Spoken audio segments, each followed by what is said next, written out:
Hello,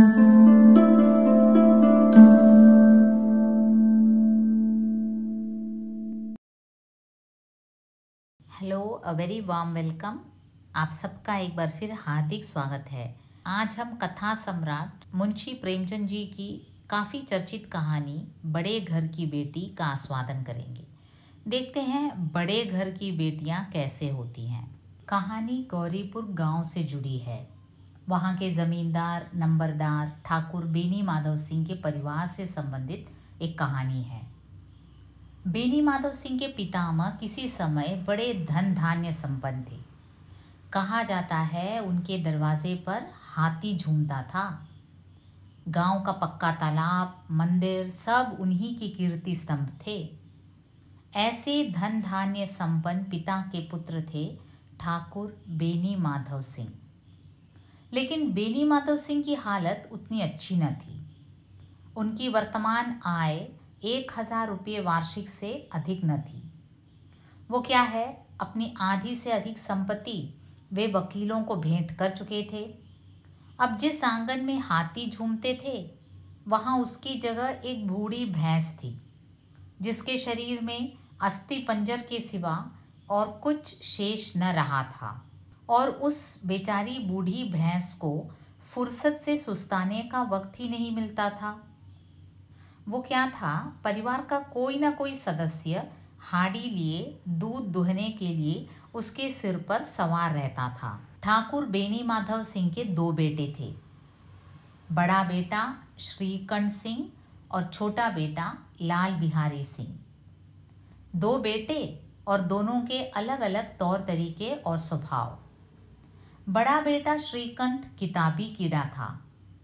हमेशा पढ़ाई में मन लगा रहता और बहुत दिनों के परिश्रम और उद्योग के बाद बीए की डिग्री प्राप्त की। दफ्तर में नौकरी लग गई। श्रीकंठ ने अंग्रेजी डिग्री तो प्राप्त कर ली, लेकिन उन्हें अंग्रेजी प्रथाओं और तौर तरीकों से सख्त नफरत थी। बड़े जोर से अंग्रेजी तौर तरीकों का निंदा करते थे श्रीकंठ। इसी से गांव में उनका बड़ा सम्मान था। देखिए, ये कहानी 1930s में लिखी गई होगी। कथाकार प्रेमचंद जी का निधन 1936 में हुआ था, तो जाहिर है उससे पहले की लिखी कहानी है। ये उस समय का भारत है जिस पर अंग्रेजी राज चल रहा था। तो वापस आते हैं श्रीकंठ सिंह की ओर। ये महाशय प्राचीन हिंदू सभ्यता का गुणगान करते थे और ऐसा करना अपनी धार्मिकता का अंग मानते थे। सम्मिलित कुटुंब व्यवस्था के वे उपासक थे। वो है ना जॉइंट फैमिली सिस्टम, वो उसके समर्थक थे। आजकल की तरह ही उन दिनों भी स्त्रियों को कुटुंब में मिलजुल कर रहने की अरुचि थी, लेकिन श्रीकंठ महाशय इस अरुचि को जाति और देश दोनों के लिए हानिकारक समझते थे। यही कारण था कि गांव की स्त्रियां श्रीकंठ की निंदा करती थी। कोई कोई तो उन्हें अपना शत्रु समझने में भी संकोच न करती। ऐसे में क्या होता है, श्रीकंठ की शादी आनंदी से हो जाती है। आनंदी भूप सिंह की बेटी थी, उच्च कुल की लड़की थी, और भूप सिंह एक छोटी सी रियासत के तालुकेदार था। विशाल भवन था, 1 हाथी, 3 कुत्ते, नौकर चाकर। भूप सिंह काफ़ी प्रतिष्ठित तालुकेदार थे। बड़े उदारचित और प्रतिभाशाली पुरुष थे, पर दुर्भाग्य से लड़का एक भी न था। 7 लड़कियां हुई और दैव योग से सबकी सब जीवित रही। अब ये जो है आनंदी चौथी लड़की थी। वह अपनी सब बहनों से अधिक रूपवती और गुणवती थी और ठाकुर भूप सिंह उसे बहुत प्यार करते थे। तो ऐसे में क्या हुआ, एक दिन श्रीकंठ भूप सिंह के घर चंदे का रुपया मांगने आया। शायद नागरी प्रचार का चंदा था, और भूप सिंह उनके स्वभाव पर इतने रीझ गए कि उन्होंने अपनी बेटी आनंदी की शादी, अपनी चौथी बेटी आनंदी की शादी श्रीकंठ सिंह के साथ कर दी। और शादी के बाद आनंदी अपने नए घर में आई तो यहाँ का रंग ढंग कुछ और ही देखा। मतलब कि आनंदी, जो कि ठाकुर भूप सिंह की बेटी थी, काफ़ी धन संपत्ति के बीच पली बड़ी थी और यहाँ आकर उसने क्या देखा, कुछ नया रंग ढंग देखा। जिस टीम टाम की उसे बचपन से आदत पड़ी हुई थी वह यहाँ नाम मात्र को भी न थी। हाथी घोड़ों का तो कहना ही क्या, कोई सजी हुई सुंदर बहली तक न थी। रेशमी स्लीपर वो साथ लाई थी, पर यहाँ बाग कहाँ। मकान में खिड़कियाँ तक न थी, न ज़मीन पर फर्श, न दीवार पर तस्वीरें। यह एक सीधा साधा गृहस्थी का मकान था। तो आनंदी ने क्या पाया, उसका पति का घर एक सीधा साधा देहाती गृहस्थ का मकान है। किंतु आनंदी ने थोड़े ही दिनों में अपने को इस नई अवस्था के ऐसा अनुकूल बना लिया मानो उसने विलास के सामान कभी देखे ही न थे।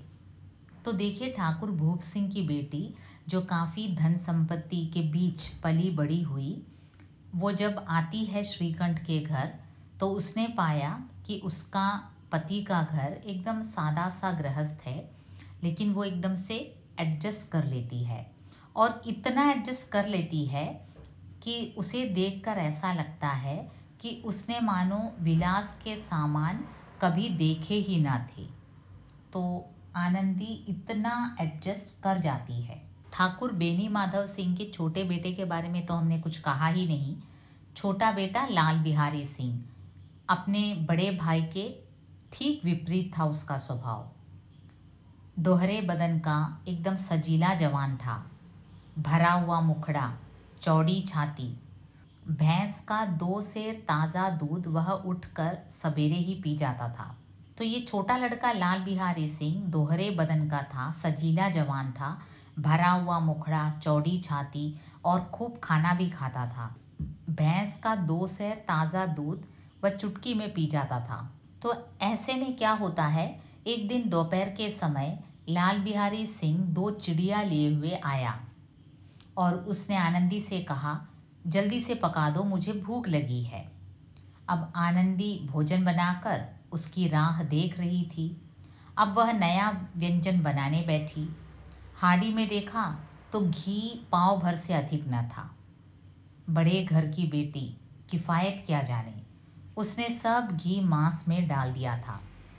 अब लाल बिहारी जब खाने को बैठा तो उसने पाया कि दाल में घी न था। बोला, दाल में घी क्यों नहीं छोड़ा? अब देखो, आनंदी ने उत्तर दिया, घी सब मांस में पड़ गया। लाल बिहारी जोर से बोला, अभी परसों घी आया है, इतना जल्द उठ गया? अब देखो, देवर को गुस्सा आया। उसने कहा, अभी परसों ही तो घी आया है, इतना जल्द उठ गया? आनंदी ने उत्तर दिया, आज तो कुल पाँव भर रहा होगा, वह सब मैंने मांस में डाल दिया। जिस तरह सूखी लकड़ी जल्दी से जल उठती है, उसी तरह क्षुधा से बावला मनुष्य जरा जरा सी बात पर तिनक जाता है। लाल बिहारी को आनंदी की यह बात बहुत बुरी लगी। तुनक कर बोला, मैके में तो चाहे घी की नदी बहती हो। अब देखिए, लाल बिहारी ने भाभी के मैके के बारे में जिक्र किया। ओ, तुम्हारे मैके में तो मानो घी की नदी बहती हो, बस हमारे यहाँ ही घी की कमी है।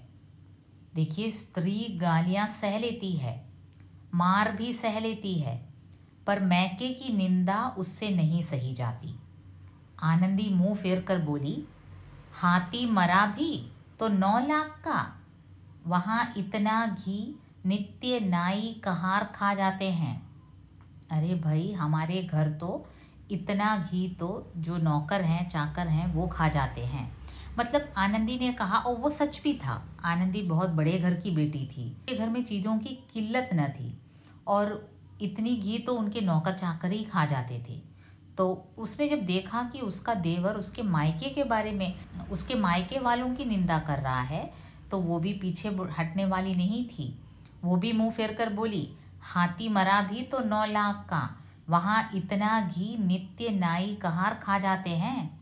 अब देखो, देवर लाल बिहारी यह सुनकर एकदम से जल गया। उसे इतना गुस्सा आया, थाली उठाकर पलट दी और बोला, जी चाहता है जीभ पकड़कर खींच लूं।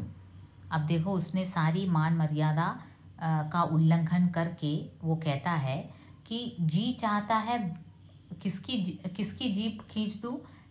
उसकी खुद की भाभी आनंदी की जीभ खींच दूं।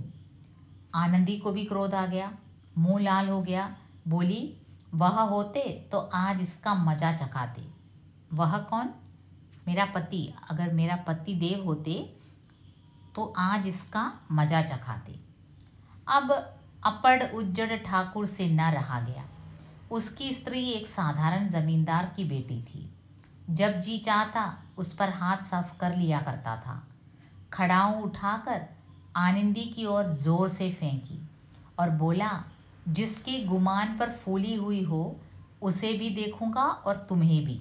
अब देखो, ये जो लाल बिहारी सिंह था, छोटा बेटा बेनी माधव सिंह का, वो अनपढ़ था, उज्जड़ था। उसकी स्त्री एक साधारण सी जमींदार की बेटी थी और जब जी चाहता वो उस पर हाथ उठा लेता था। तो उसने यहाँ क्या किया, अपने भाभी के ऊपर उसने खड़ाऊ उठाए और आनंदी की ओर जोर से फेंकी और बोला, जिसके गुमान पर फूली हुई हो, मतलब तुम्हारे पति के सहारे तुम इतना गर्व कर रही हो, उसे भी देखूंगा और तुम्हें भी।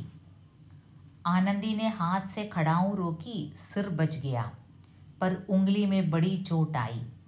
क्रोध के मारे हवा से हिलते पत्ते की भांति कांपती हुई आनंदी अपने कमरे में आकर बैठ गई। अब देखो, इसे इतना गुस्सा आया। एक तो उसका पति घर में नहीं है, ऊपर से इतनी छोटी बात को लेकर उसका देवर उसके ऊपर खड़ाऊ फेंक रहा है। खड़ाऊ आपको पता है, वो जो पहले पुराने ज़माने में चप्पल के बदले जो सैंडल्स हुआ करते थे, खड़ाऊ, खट खट कर। देखिए, ये है खड़ाऊ। पुराने ज़माने में चप्पल के बदले ये पहना करते थे। ये उठाकर फेंका लाल बिहारी ने अपनी भाभी के ऊपर। किस बात के लिए? कि दाल में घी नहीं डाला। और पूछे जाने पर वो कहती है कि घी नहीं है। इतनी जल्दी कैसे घी उठ गई? ये अनपढ़ गंवार लाल बिहारी पूछता है और इस बात को लेकर भाभी के साथ झगड़ा करता है और खड़ाऊ फेंकता है। अब देखो, आनंदी को इतना गुस्सा आया और वो अपने कमरे में जाकर बैठ गई। श्रीकंठ सिंह शनिवार को घर आया करते थे। बृहस्पति को वह घटना हुई थी। 2 दिन तक आनंदी कोप भवन में रही। अब देखिए, पति के आने में 2 दिन लग जाएंगे। वो वीकेंड्स में आता था। तो 2 दिन तक आनंदी अपने कमरे में बैठी, न कुछ खाया न पिया, बस अपने पति की बाट देखती रही। अंत में शनिवार को वे आए, जैसे वे अक्सर आते हैं, और कुछ इधर उधर की बातें करके बाहर ही बैठे रहे। और ये जो वार्तालाप है रात 10 बजे तक चलता रहा। गांव के जो भद्र पुरुष हैं इन्हें देखने आते, जब ये वीकेंड पर घर आते थे तो उनसे बातचीत वगैरह हुई और उसके बाद जाकर वो अपने कमरे में आया। तो आनंदी अपने कमरे में बैठी थी। किसी तरह भोजन का समय आया, एकांत हुआ, तो लाल बिहारी ने कहा, भैया आप ज़रा भाभी को समझा दीजिएगा कि मुंह संभाल कर बातचीत किया करें, नहीं तो एक दिन अनर्थ हो जाएगा। वह बड़े घर की बेटी हैं तो हम भी कोई कुमी कहार नहीं हैं। अब देखिए, लाल बिहारी ने अपने बड़े भाई से भाभी की शिकायत की। इससे पहले कि श्रीखंड अपनी पत्नी से बात कर सके, छोटे भाई ने इस बात का जिक्र किया। छोटे भाई ने क्या कहा, भैया आप ज़रा भाभी को समझा दीजिएगा कि वो मुंह संभाल कर बातचीत किया करें, नहीं तो देखो एक दिन अनर्थ हो जाएगा। वो बड़े घर की बेटी है तो हम भी कोई कुमी कमार नहीं हैं। अब ये सुनकर बेचारा श्रीकंठ परेशान हो गया। देखिए, 1 हफ्ते के बाद घर आया है, परिवार में आया है, और छोटा भाई उसकी पत्नी के बारे में यूँ अनाप शनाप कह रहा है। तो वो पूछता है चिंतित स्वर में, आखिर बात क्या है? लाल बिहारी कहता है, कुछ भी नहीं, यूं ही आप उलझ पड़ी। मैके के सामने हम लोगों को कुछ समझती ही नहीं। अब देखो, छोटा भाई कहता है, अरे कोई बात ही नहीं हुई, बस कोई बात ही ना हुई, बस अपने मायके को श्रेष्ठ समझती है, हमें नीचा समझती है। श्रीकंठ खा पी कर आनंदी के पास गए। अब देखो, श्रीखंड ये सब सुनकर अपने भाई से अपनी पत्नी के बारे में जो शिकायत है वो सुनकर वो अंदर जाता है। और अंदर आनंदी बैठी थी, वो भी गुस्से में थी। आनंदी ने पूछा, चित्त तो प्रसन्न है? श्रीखंड बोले, बहुत प्रसन्न है, पर तुमने आजकल घर में यह क्या उपद्रव मचा रखा है? अब श्रीखंड पूछने लगे कि भाई तुमने क्या उपद्रव मचा रखा है परिवार में, आजकल क्या हो रहा है मेरे अभाव में? आनंदी की त्योरियों पर बल पड़ गए। झुंझलाहट के मारे बदन में ज्वाला सी दहक उठी। बोली, जिसने तुमसे यह आग लगाई है उसे पाऊं तो मुंह झुलसा दूं। अब आनंदी को भी इतना गुस्सा आया कि वो कहने लगी कि जिसने तुमसे यह आग लगाई है उसे अगर पाऊं तो उसका मुंह झुलसा दूं, मेरा मन कर रहा है। इतनी गर्म क्यों होती हो, बात तो कहो। अब श्रीखंड भी पाता है कि बात काफ़ी आगे बढ़ चुकी है, काफ़ी गंभीर बात है। वो पूछता है कि आखिर बात क्या है? क्या कहूँ, यह मेरे भाग्य का फेर है, नहीं तो गंवार छोकरा जिसको चपरासीगिरी करने का भी शौर नहीं, मुझे खड़ाऊं से मारकर क्यों ना कटता। अब उसने ये बात कह दी अपने पति से कि देखो ये लाल बिहारी जो है इतना गंवार है, अब देखिए मेरा भाग्य ही फूटा है, और क्या कहूँ, नहीं तो इतना गंवार जिसे चपरासीगिरी करने का भी शौर नहीं, वो मुझे खड़ाऊं लेकर मार रहा है। सब हाल साफ साफ कहो तो मालूम हो, मुझे तो कुछ पता नहीं। अब श्रीखंड चिंतित हो जाता है कि अरे कुछ साफ साफ बताओ भी, क्या हुआ? परसों तुम्हारे लाडले भाई ने मुझसे मांस पकाने को कहा। घी हांडी में पांव भर से अधिक न था, वह सब मैंने मांस में डाल दिया। जब खाने बैठा तो कहने लगा, दाल में घी क्यों नहीं है? बस इसी पर मेरे मैके का बुरा भला कहने लगा। मुझसे न रहा गया। मैंने कहा कि वहाँ इतना घी तो नाई कहार खा जाते हैं और किसी को जान भी नहीं पड़ता। बस इतनी सी बात पर इस अन्यायी ने मुझ पर खड़ाऊ फेंक मारी। यदि हाथ से न रोक लूँ तो सिर फट जाए। उसी से पूछो मैंने जो कुछ कहा है वह सच है या झूठ। अब देखो आनंदी जो कुछ उसके और देवर के बीच उस दिन घटा था 2 दिन पहले, वो अपने पति श्रीखंड से कह देती है। श्रीखंड को इतना गुस्सा आया, उसकी आंखें लाल हो गई। बोले, यहाँ तक हो गया इस छोकरे का यह साहस? अरे इस लड़के को इतना साहस हो गया। आनंदी स्त्रियों के स्वभावानुसार रोने लगी, क्योंकि आंसू उनकी पलकों पर रहते हैं, स्त्रियों की पलकों पर ही आंसू रहते हैं। श्रीखंड बड़े धैर्यवान और शांत पुरुष थे। उन्हें कदाचित ही कभी क्रोध न आता था। स्त्रियों के आंसू पुरुषों की क्रोधाग्नि भड़काने में तेल का काम देते हैं। देखो प्रेमचंद जी कैसे कहते हैं, स्त्रियों के जो आंसू हैं पुरुषों की क्रोधाग्नि को भड़काने में तेल की तरह काम आते हैं। रात भर करवटें बदलते रहे बेचारे श्रीखंड। उद्विग्नता के कारण पलक तक नहीं झपकी। प्रातःकाल अपने पिता के पास जाकर बोले, दादा अब इस घर में मेरा निबाह ना होगा। उसने अपने पिता से जाकर कहा, पिताजी अब मैं इस घर में नहीं रह सकता। देखो ये वही श्रीखंड है जिसके बारे में कथाकार ने कहा कि ये जॉइंट फैमिली सिस्टम के काफ़ी समर्थक थे और इसलिए गांव की कई स्त्रियां इनसे नफरत भी करती थी। लेकिन वही श्रीखंड अपने पिता के पास जाकर कहता है कि इस घर में मेरा निबाह ना होगा। इस तरह की विद्रोहपूर्ण बातें करने पर श्रीखंड ने कितनी ही बार अपने मित्रों को आड़े हाथों लिया था, परंतु दुर्भाग्य आज उन्हें स्वयं वे ही बातें अपने मुंह से कहनी पड़ी। दूसरों को उपदेश देना भी कितना सहज है। अब देखो उसने कितने ही उसके मित्रों को इस प्रकार की बातें जब हुई थी उनके परिवार में, तो कितनी ही बार उनके मित्रों को इन्होंने डांटा था कि जॉइंट फैमिली सिस्टम ही अच्छा है, परिवार से कट कर रहना अच्छा नहीं है। लेकिन आज देखो उन्हें पता चला कि दूसरों को उपदेश देना बहुत आसान काम है। अब बेनी माधव सिंह घबरा उठे। बोले, क्यों? इसलिए कि मुझे भी अपनी मान प्रतिष्ठा का कुछ विचार है।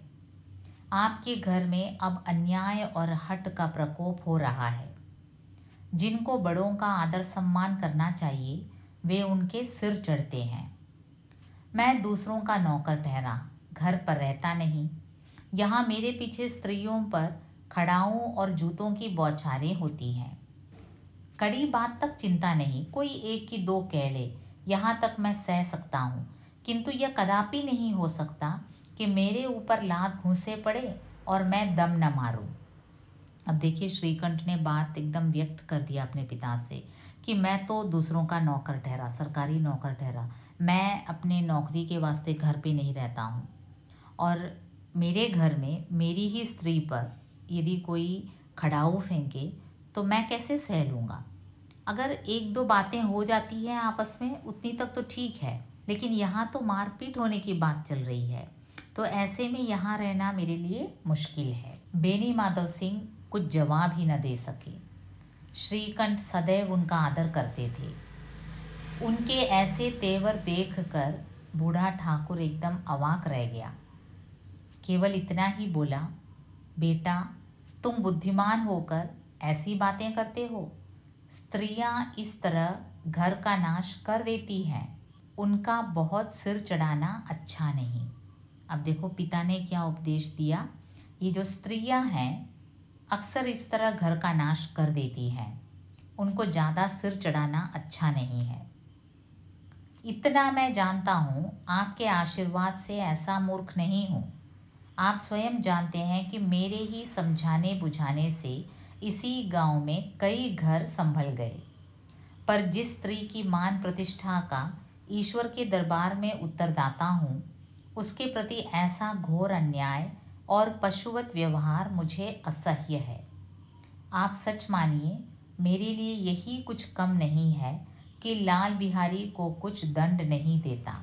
अब श्रीकंठ काफ़ी गुस्से में था। वो कहता है, मैं ये सब जानता हूँ कि स्त्रियों के कारण कई परिवार में कलह उत्पन्न होता है, मैं इतना मूर्ख भी नहीं हूँ, लेकिन मेरी स्त्री के प्रति मेरी कुछ मान मर्यादा है, उसकी मान मर्यादा की रक्षा मेरी जिम्मेदारी है।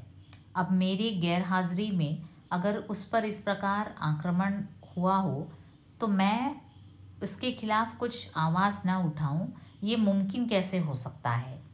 अब बेनी माधव सिंह के कंट्रोल में बातें न रह रही थी। वो बोले, लाल बिहारी तुम्हारा भाई है, उससे जब कभी भूल चूक हो उसके कान पकड़ो। लेकिन अब देखिए बेनी माधव सिंह क्या कहता है कि बेटा, लाल बिहारी तो तुम्हारा छोटा भाई है, अगर उससे कोई भूल चूक हो गई हो तो उसका कान पकड़ो, उसे सुधारो। श्रीकंठ को इतना गुस्सा आया, वो कहता है, लाल बिहारी को मैं अब अपना भाई नहीं समझता। स्त्री के पीछे, देखो पिताजी कहते हैं, बेनी माधव सिंह कहते हैं, एक स्त्री के कहने पर तू अपने छोटे भाई को भाई कहने से इनकार कर रहा है। जी नहीं, उसकी क्रूरता और अविवेक के कारण। अब श्रीकंठ कहता है, देखो, इसलिए नहीं कि मेरी पत्नी ने कहा, इसलिए नहीं कि आनंदी ने उसकी शिकायत की, मैं इसलिए उसको अपना भाई नहीं समझता क्योंकि मैं उसकी क्रूरता और अविवेक के कारण उसे अपना भाई नहीं समझता। अब दोनों पिता पुत्र चुप रहे। ठाकुर साहब लड़के का क्रोध शांत करना चाहते थे, लेकिन यह नहीं स्वीकार करना चाहते थे कि लाल बिहारी ने कोई अनुचित काम किया है। इसी बीच में गांव के और कई सज्जन हुक्के चिलम के बहाने वहां आ बैठे। अब देखिए, गांव है, वहाँ ज़्यादा प्राइवेसी भी नहीं रहती। किसी परिवार में कोई झगड़ा हो जाता है तो जल्दी गांव वालों को पता चल जाता है। कई स्त्रियों ने जब यह सुना कि श्रीकंठ पत्नी के पीछे पिता से लड़ने को तैयार है तो उन्हें बड़ी खुशी हुई। अब देखो, गांव वाले तो ये चाहते ही थे, क्योंकि ये जो श्रीकंठ जो है जॉइंट फैमिली का समर्थक था, और जब कभी उसके मित्रों के यहाँ झगड़ा होता था उनके परिवार में तो ये उसे समझाते बुझाते रहते थे कि हमेशा जॉइंट फैमिली सिस्टम ही अच्छा है, और इसलिए स्त्रियों को श्रीकंठ से काफ़ी नफरत भी थी। लेकिन आज जब उन्हें पता चला कि श्रीकंठ स्वयं परिवार से हटकर जाना चाहता है तो उन्हें काफ़ी खुशी हुई। अब लोगों में भी कई तरह की बातें होने लगी। वे कहा करते, श्रीकंठ अपने बाप से दबता है इसीलिए वह दब्बू है, उसने विद्या पढ़ी इसीलिए वह किताबों का कीड़ा है। अब देखिए, एक चीज़ पर कई राय होती है, खास करके गांव में दो टीम बन जाते हैं। कुछ लोग कहने लगे कि भाई श्रीकंठ जो है अपने बाप से दबता है, वो दब्बू है, वो केवल पढ़ना जानता है। उसके जो जीवन में जो प्रैक्टिकल जो दिक्कतें आती हैं, जो प्रायोगिक दिक्कतें आती हैं, उसके बारे में श्रीकंठ को ज़्यादा कुछ पता नहीं, बस हमेशा पढ़ता रहता है। और पिता के बारे में भी लोग कहने लगे, बेनी माधव सिंह उसकी सलाह के बिना कोई काम नहीं करते, यह उनकी मूर्खता है। अब बेनी माधव सिंह के बारे में भी कहते भाई ये जो पिता है, लेकिन ये सब श्रीकंठ के कहे के अनुसार ही चलता है। श्रीकंठ के सलाह के बिना ये कोई काम नहीं करता। तो इस प्रकार गांव वाले कोई हुक्का पीने के बहाने, कोई लगान की रसीद दिखाने आकर बैठ जाते हैं उनके परिवार में। बेनी माधव सिंह पुराने आदमी थे, इन भावों को ताड़ गए। अब देखिए, बेनी माधव सिंह समझता था गांव वालों को, उनकी साइकोलॉजी वो जानता था कि गांव वाले किसी न किसी बहाना बनाकर इसके आंगन में आकर बैठ गए हैं, ताकि वे जान सके कि इस परिवार में झगड़ा कहाँ तक आ पहुंचा है। अब बेनी माधव सिंह ने भी निश्चय किया, चाहे कुछ भी क्यों न हो, इन द्रोहियों को ताली बजाने का अवसर न दूंगा। तुरंत कोमल शब्दों में बोले, बेटा मैं तुमसे बाहर नहीं हूँ, तुम्हारा जो जी चाहे करो, अब तो लड़के से अपराध हो गया। अब देखो, बड़े मीठे स्वर में उसने श्रीकंठ को, अपने बड़े पुत्र को शांत करने के लिए कहा, बेटा तुम जो जी चाहे करो, क्योंकि अब लड़के से अपराध तो हो गया है। अब देखिए, ये जो इलाहाबाद का ग्रेजुएट था श्रीकंठ सिंह, जो किताबी कीड़ा था, वो किताबी कीड़ा था, उसे किताबी ज्ञान था, उसे बीए डिग्री प्राप्त हो गई थी, सरकारी नौकरी मिल गई थी, लेकिन अनुभव न था। वो अपने पिता का टोन समझ नहीं पाया। उसका पिता क्या चाहता था कि घर का जो झगड़ा है वो गांव वाले न जाने, इसलिए पिता ने अपने टोन को काफ़ी स्मूथ करके यूँ कहा था कि बेटा मैं तुमसे बाहर नहीं हूँ, तुम्हारे साथ हूँ, तुम जो चाहे करो, क्योंकि लड़के से अपराध तो हो गया है। और श्रीकंठ ये समझ नहीं पाया। वो और क्रुद्ध होकर बोला, लाल बिहारी के साथ अब इस घर में मैं नहीं रह सकता। अब बेनी माधव असमंजस में पड़ गए, बोले, बेटा बुद्धिमान लोग मूर्खों की बात पर ध्यान नहीं देते। वह बेसमझ लड़का है, उससे जो कुछ भूल हुई उसे तुम बड़े होकर क्षमा करो। अब बेनी माधव सिंह काफ़ी दुखी हो गए। दो बेटे हैं और दोनों झगड़ कर अलग होना चाहते हैं।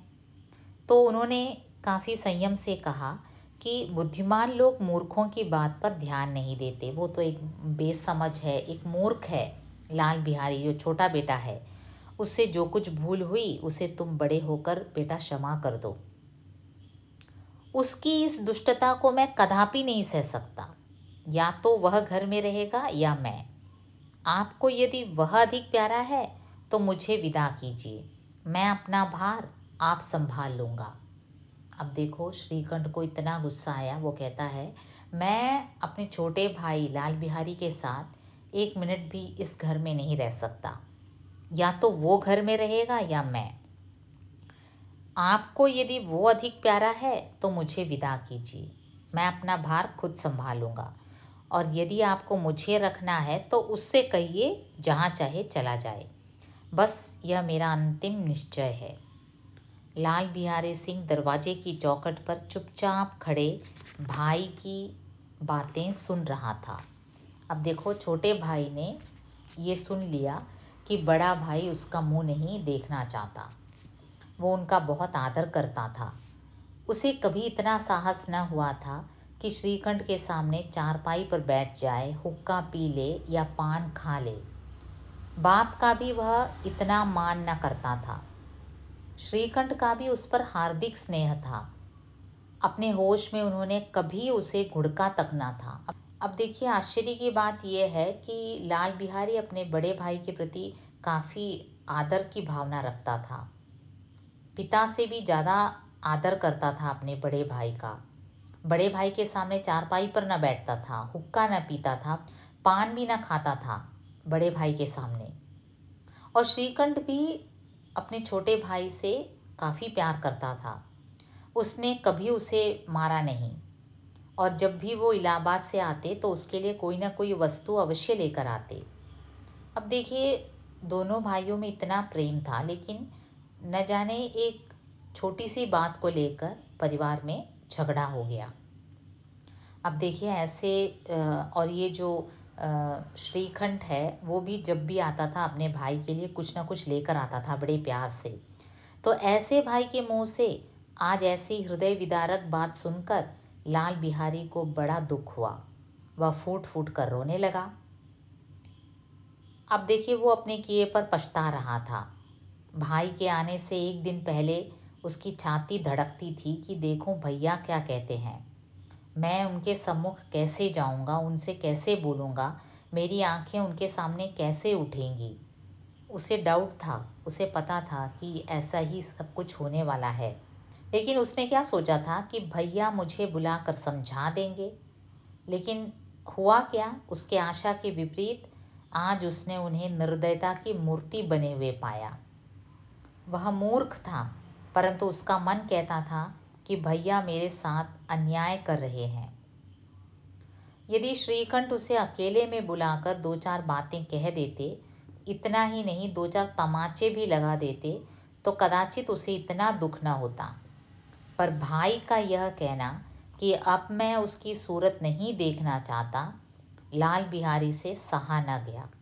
वह रोता हुआ घर आया।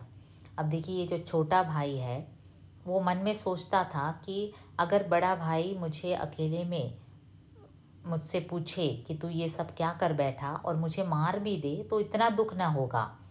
लेकिन आज उसने क्या पाया कि जिस भाई से वो बहुत प्यार करता था और जो भाई उसे भी प्यार करता था, वो आज कह रहा है कि मेरा मुंह ही नहीं देखना चाहता। तो एकदम से टूट जाता है लाल बिहारी। उसने ये कभी नहीं सोचा था कि उसका भाई, उसका बड़ा भाई उसके प्रति इतना गुस्सा होगा, उसके प्रति इतनी नफरत रखेगा। वो रोने लगा, रोता रोता घर आया। कोठरी में जाकर कपड़े पहने, आंखें पोंछी, और जिससे कोई यह ना समझे कि रोता था। और कोठरी में जाकर कपड़े पहने, आंखें पोंछी, ताकि कोई यह ना समझ सके कि वो रो रहा था। तब आनंदी के द्वार पर आकर बोला, भाभी, भैया ने निश्चय किया है कि वह मेरे साथ इस घर में न रहेंगे। अब वह मेरा मुंह नहीं देखना चाहते, इसलिए अब मैं जाता हूँ। उन्हें फिर मुंह न दिखाऊंगा। मुझसे जो कुछ अपराध हुआ उसे क्षमा करना। अब वो आकर भाभी से क्षमा मांगता है, काफ़ी दुखी होता है और वो कहता है देखो भाई मेरा मुंह ही नहीं देखना चाहता। यह कहते कहते उसका गला भर आया। और जिस समय लाल बिहारी सिंह सिर झुकाए आनंदी के द्वार पर खड़ा था, उसी समय श्रीकंठ सिंह भी आंखें लाल किए बाहर से आए। भाई को खड़ा देखा तो घृणा से आंखें फेर ली और कतरा कर निकल गए, मानो उसकी परछाई से भी दूर भागना चाहते हो। अब देखो आनंदी, बड़े घर की बेटी, काफ़ी असमंजस में पड़ गई। उसने अपने देवर की शिकायत तो की थी, लेकिन अब मन में पछता रही थी। वह स्वभाव से दयालु थी। उसे इसका तनिक भी ध्यान न था कि बात इतनी बढ़ जाएगी। वह मन में अपने पति पर झुंझला रही थी कि यह इतने गर्म क्यों होते हैं। उस पर उसे यह भी भय लगा हुआ था कि कहीं मुझसे इलाहाबाद चलने को कहें तो कैसे क्या करूंगी।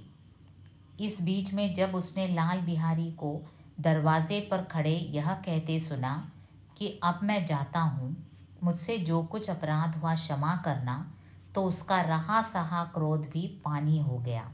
अब देखो आनंदी को अपने देवर पर काफ़ी गुस्सा आया था, लेकिन आज जब परिवार की स्थिति इस प्रकार बिगड़ती देख रही थी तो उसे अपने ऊपर अपने शिकायत करने पर ही पश्चाताप हुआ।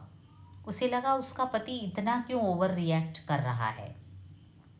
और देवर ने जब माफ़ी मांगी रोते हुए तो उसका मन पिघल गया। मन का मैल धोने के लिए नयन जल से उपयुक्त और कोई वस्तु नहीं है। वो भी रोने लगी। श्रीकंठ को देखकर आनंदी ने कहा, लाला बाहर खड़े बहुत रो रहे हैं, तो मैं क्या करूं? अब देखो श्रीकंठ को गुस्सा आया, तो मैं क्या करूं? वो रो रहा है तो मैं क्या करूं? भीतर बुला लो, मेरी जीभ में आग लगे, मैंने कहाँ से यह झगड़ा उठाया। अब आनंदी अपने देवर को पूरी तरह से माफ़ कर चुकी थी। वो कहती है, उसे कृपा करके भीतर बुला लो, मेरी जीभ में आग लगे, मैंने क्यों शिकायत की? मैं न बुलाऊंगा, पछताओगे, उन्हें बहुत ग्लानि हो गई है, ऐसा न हो कहीं चल दें। श्रीकंठ न उठे। इतने में लाल बिहारी ने फिर कहा, भाभी भैया से मेरा प्रणाम कह दो, वह मेरा मुंह नहीं देखना चाहते, इसलिए मैं भी अपना मुंह उन्हें न दिखाऊंगा। काफ़ी नाटकीय रूप से लाल बिहारी कहता है, भाभी भैया से मेरा प्रणाम कह दो, वो मेरा मुंह नहीं देखना चाहते, इसलिए मैं भी अपना मुंह न दिखाऊंगा। इतना कहकर लाल बिहारी लौट पड़ा और जल्दी ही दरवाजे की ओर बढ़ा। अंत में आनंदी कमरे से निकली और उसका हाथ पकड़ लिया। लाल बिहारी ने पीछे फिरकर देखा और आंखों में आंसू भरे बोला, मुझे जाने दो। कहाँ जाते हो? अब देखो आनंदी उसका हाथ पकड़ लेती है देवर का। आनंदी ने पूरे रूप से उसे क्षमा किया, उसका हाथ पकड़ लिया और वो अपने ऊपर ही पश्चाताप करती है कि उसकी जीभ जल जाए, उसने क्यों ये शिकायत की अपने पति से। मैं न जाने दूंगी। आनंदी देवर से कहती है, देखो मैं तुम्हें कहीं जाने न दूंगी, मैं तुम लोगों के साथ रहने योग्य नहीं हूँ। अब लाल बिहारी फिर काफ़ी ड्रामेटिक होकर कहता है, मैं तुम लोगों के साथ रहने योग्य नहीं हूँ, तुम्हें मेरी सौगंध, अब एक पग भी आगे न बढ़ना। अब देखो भाभी कहती है, आनंदी तुम्हें मेरी सौगंध, एक पग भी आगे न बढ़ना, एक पग भी आगे न बढ़ाना, जब तक मुझे यह न मालूम हो जाए कि भैया का मन मेरी तरफ से साफ हो गया, तब तक मैं इस घर में कदापि न रहूँगा। अब देखो लाल बिहारी कहता है, जब तक मुझे यह न मालूम हो जाए कि मेरे भैया का मन मेरी तरफ से साफ हो गया है, तब तक मैं इस घर में कदापि न रहूँगा। मैं ईश्वर को साक्षी करके कहती हूँ कि तुम्हारी ओर से मेरे मन में तनिक भी मैल नहीं है। अब आनंदी देखो, मैं ईश्वर अब देखो आनंदी क्या कहती है, मैं ईश्वर को साक्षी करके कहती हूँ कि तुम्हारी ओर से मेरे मन में तनिक भी मैल नहीं है। अब श्रीकंठ का हृदय भी पिघल गया। उन्होंने बाहर आकर लाल बिहारी को गले लगा लिया। दोनों भाई खूब फूट फूट कर रोए। लाल बिहारी ने, छोटे भाई ने सिसकते हुए कहा, भैया अब कभी मत कहना कि तुम्हारा मुंह न देखूंगा, इसके सिवा आप जो दंड देंगे मैं सहर्ष स्वीकार करूंगा। भैया ये मत कहना कि मेरा मुंह न देखोगे, इसके सिवा आप मुझे मार दीजिए या कोई भी दंड दीजिए, मैं स्वीकार कर लूँगा। श्रीकंठ ने कांपते हुए स्वर से कहा, लल्लू इन बातों को बिल्कुल भूल जाओ, ईश्वर चाहेगा तो फिर ऐसा अवसर ना आवेगा। अब श्रीकंठ कहता है, देखो भैया इस बात को पूरी तरह से भूल जाओ। बेनी माधव सिंह बाहर से आ रहे थे। दोनों भाइयों को गले मिलते देखकर आनंद से पुलकित हो उठे। बोले, बड़े घर की बेटियां ऐसी ही होती हैं, बिगड़ता हुआ काम बना लेती हैं। अब देखो बेनी माधव सिंह आनंदी के बारे में, अपनी बहू के बारे में क्या कहते हैं, बड़े घर की बेटियां ऐसी ही होती हैं, जो खानदानी होती हैं, वो अच्छे संस्कारों वाली होती हैं, वो कोई परिवार को बिगड़ने नहीं देती, वो कभी परिवार को बिखेरने नहीं देती, बिगड़ते हुए काम को बना लेती है। गांव में जिसने जिसने यह वृत्तांत सुना, उसी ने इन शब्दों में आनंदी की उदारता को सराहते हुए कहा, बड़े घर की बेटियां ऐसी ही होती हैं। तो ये थी कथा सम्राट प्रेमचंद जी की कहानी, बड़े घर की बेटी।